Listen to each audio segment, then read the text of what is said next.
Hi, hello, good morning mga ka-asenso. So ngayon, kahapon, no, yesterday, shinare ko sa inyo kung ano yung failure ko sa paggawa ng aking first ever hyperlink journal. Ayan. So what I did was, medyo nag-research ako sa YouTube, and then I got this idea, and then I started yesterday, and tinapos ko siya ng isang buong araw lang, which was hindi naman siya straight talaga na the whole hour, no, pero siguro I think nagawa ko siya for almost 3 hours, ganon, mga ganon. So ayun na nga. And unfortunately, yung design kasi nito, or yung parang pinaka-layout nito is let's check ha kung anong kasi ano ba yung ginawa, wait lang ha. So presentation, I know, so na-remember ko, base kasi dun sa ginawa ng isang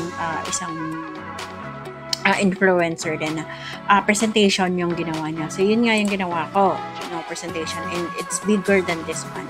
Unfortunately, nung nasa September na ako naman, is hindi na naman siya nag-push through kasi eto na naman yung lumabas na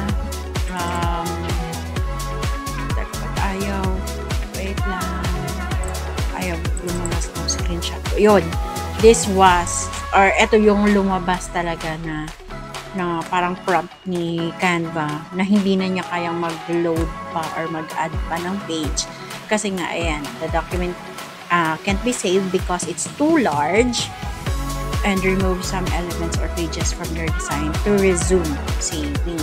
So ayan, yan yung na-encounter ko kung pag hindi na kayang mag-add ni Canva ng pages, parang masyado nang mabigat, which is eto lang naman siya.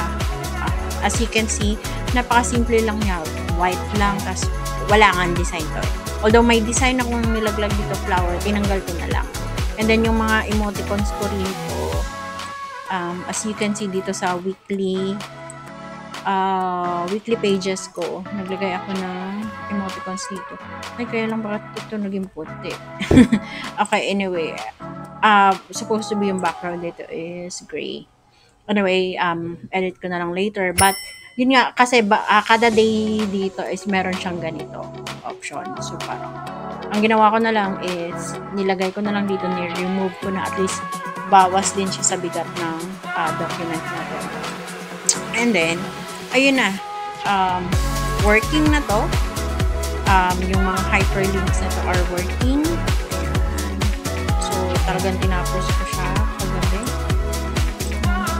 Wala pala tong link kasi nasa January pa naman tayo. So, let's check. Like this one. Ito. Pag pumunta tayo, ayan. As you can see, nakalink na siya sa January 1. And let's click it. Ayan. So, nagpunta na tayo dito sa January. Siguro meron pa akong i-improve dito.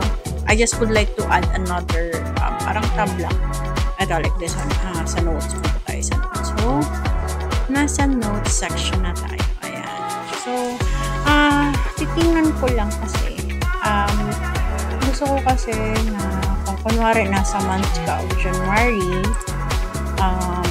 gusto ko pag, kunwari gusto ko pumunta dun sa weekly planner ko sa week 3 or sa week 4, na hindi ko na kailangan mag-scroll down. I just want to, click one button para makapunta na ako somewhere over here.